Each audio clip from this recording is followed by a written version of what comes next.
শিক্ষার্থীরা তোমরা অনেক বেশি কনফিউশনের মধ্যে রয়েছে যে জাতীয় বিশ্ববিদ্যালয়ে তোমাদের ডিগ্রি এবং অনার্স একসাথে আবেদন করা যাবে কি। শিক্ষার্থীরা তোমাদের জন্য ভিডিওটি অনেক বেশি জরুরি। দেখো, ডিগ্রি ও অনার্সের ভর্তির আবেদন 2025-এ জাতীয় বিশ্ববিদ্যালয়ে কিন্তু অনার্স এবং ডিগ্রি দুটোই কিন্তু সম্পূর্ণ আলাদা কোর্স।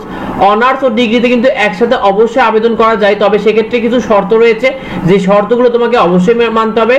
ডিগ্রি ও অনার্সে কারা একসাথে আবেদন করবে? দেখো, অনার্সে প্রথম মেরিট ও দ্বিতীয় মেরিট তোমরা যারা ভর্তি হয়ে গেছো তারা চাইলে কিন্তু বর্তমানে ডিগ্রি আবেদন করতে পারবে। আবার যারা অনার্সে প্রথম মেরিট স্লিপ বা দ্বিতীয় মেরিট স্লিপে আবেদন করেছিলে বা করবে, তারা কিন্তু অবশ্যই তোমরা ডিগ্রিতে আবেদন করতে পারবে। শিক্ষার্থীরা, তোমাদের অনার্সে কমপক্ষে, অর্থাৎ অনার্সে যদি তোমাকে ক্লাসে কমপক্ষে 60% কিন্তু উপস্থিত থাকতে হবে, সেক্ষেত্রে তুমি কিন্তু ইয়ার ফাইনাল পরীক্ষায় অংশগ্রহণ করতে পারবে।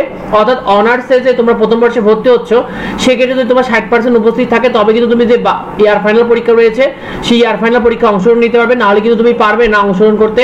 আর ডিগ্রিতে ইয়ার ফাইনাল পরীক্ষার জন্য কোনো প্রকার কোনো ক্লাসের উপস্থিতি দরকার হয় না।